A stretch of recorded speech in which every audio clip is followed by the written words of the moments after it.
Un fronte comune per cercare il nome del candidato da contrapporre a Luca Zaia alle regionali 2020. La lunga notte padovana del direttivo PD alla fine ha aperto la strada ai colloqui ufficiali anche con il Movimento 5 Stelle sulla scia dell'attuale governo e all'anima civica della regione.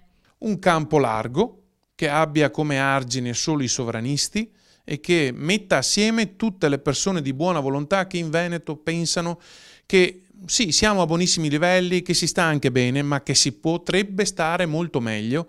Il segretario regionale Bisato verrà affiancato da 6 esponenti democratici, espressione del territorio e delle varie correnti del PD. Insieme a loro aprirà 30 giorni di consultazioni nelle 500 circoscrizioni per individuare i temi della futura campagna elettorale. Io ho lanciato una campagna per cui nei prossimi 30 giorni nel territorio, nei circoli, nelle assemblee provinciali si discuta tutti assieme, vengano fuori 3 temi fondamentali. Io però alcuni già li segnalo.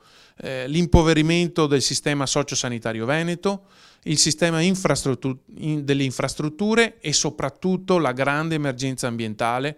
La direzione regionale si è scontrata sull'uso del simbolo e sulla tipologia del candidato. Sapranno i democratici trovare la quadra su un nome che è espressione del partito. Si vociferava già ci fosse il candidato, ovvero Stefano Fracasso, capogruppo in regione, oppure si sceglieranno le primarie? È ancora del tutto prematuro.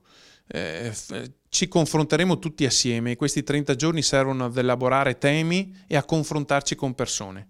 Se naturalmente da questo percorso uscirà il nome del candidato, lo diremo subito all'opinione pubblica, altrimenti nei successivi 30 giorni e quindi entro la fine dell'anno, al massimo all'inizio del 2020, l'obiettivo è quello di presentare ai veneti il candidato a fare il governatore del Veneto. C'è poi chi all'interno del partito sostiene che si possa riprodurre un modello Padova con la scelta di un civico e sempre da Padova arriva uno dei nomi in ballo, è quello di Arturo Lorenzoni, grande sfidante del sindaco Giordani e attuale vice sindaco che con la sua coalizione civica ha già avviato in giro per la regione insieme al gruppo Il Veneto che vogliamo dei momenti di riflessione per raccogliere i contenuti da contrapporre al programma di Luca Zaia.